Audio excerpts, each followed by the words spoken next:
大家好，歡迎收睇今個禮拜嘅 Crypto Weekly。如果你仲諗住呢排可以平平安安咁過聖誕，咁你就真係太天真啦。因為我哋啱啱捉到莊家準備喺呢個禮拜發動一場涉及260億美金嘅大屠殺。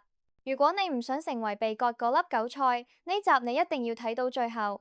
我哋先講下上個禮拜嘅市況，比特幣經歷咗一場極度瘋狂嘅洗盤。喺美國時間12月19號，即係上個禮拜五，成個市場因為兩單大嘢搞到上蹿下跳。首先係核心 CPI 數據公佈，市場原本預期係3%，點知出嚟竟然係2.6%，呢個係自2021年通脹飆升以嚟嘅最低水平。理論上呢個係超級利好。因為通脹跌就代表美聯儲有更多空間去降息，對 Bitcoin 同埋山寨幣嚟講，直頭係打咗強心針。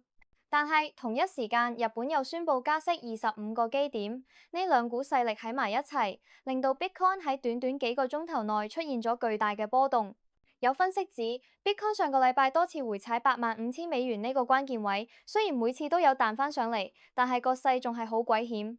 我哋跟住睇下技術面，而家 Bitcoin 喺日線級別形成咗一個好似紅旗咁嘅走法。如果要確認呢個跌勢完咗，日線一定要重新企穩喺90,800美元之上，先可以叫做完成咗二次測試。如果企唔穩呢個位，咁我哋可能仲要向下試多幾次底。雖然上個禮拜五美股 SP500同 Nasdaq 都收升，分別升咗0.88%同1.31%，但係加密貨幣市場明顯仲係好弱，資金流向仲係唔係好明確。而家最令大家擔心嘅係有一股好強大嘅操縱力量喺度搞鬼。分析發現，上個禮拜發生咗一場所謂嘅 Jane Street 式操縱。喺美股開盤之後，短短30分鐘內 ，Bitcoin 突然急升3000美金，衝過9萬大關，爆咗1億600萬美金嘅空單。點知過咗無耐，喺上晝10點鐘，市場又突然反手急跌4900美金，射到落86000，又爆咗1億5000萬美金嘅多單。呢種咁極端嘅玩門行徑，擺明係莊家喺度清理槓桿，令到好多短線投資者損手爛腳。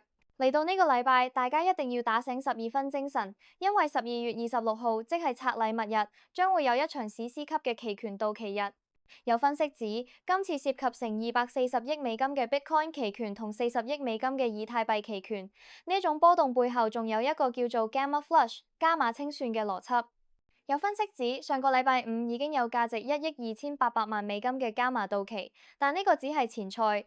12月26號嗰日會有2億8700萬美金嘅加碼到期，規模係上個禮拜嘅2倍幾。莊家同造市商為咗賺取權利金，有高達1/4億美金嘅動機，去將個價壓喺85000到9萬美金之間，等呢啲期權廢掉。只要過咗呢個結算日，壓喺市場上面嘅壓力就會消失。到時 Bitcoin 甚至有機會喺1月衝向10萬到12萬美金。另外，美國政壇都有啲變動，一直支持加密貨幣嘅參議員 Lummis 宣布唔會連任，呢個對戰略比特幣儲備嘅推進可能會有一點變數。不過好彩嘅係，美國國會啱啱起草咗一份法案，豁免200美金以下加密貨幣交易嘅資本利得稅，呢個對推動日常使用係好大嘅進步。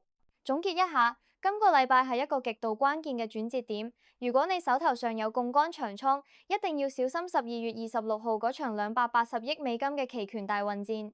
分析預計喺結算之前，莊家會盡力將個價壓喺85000到95000之間，等啲期權廢掉。但只要過咗呢關，1月嘅行情可能會出乎所有人意料。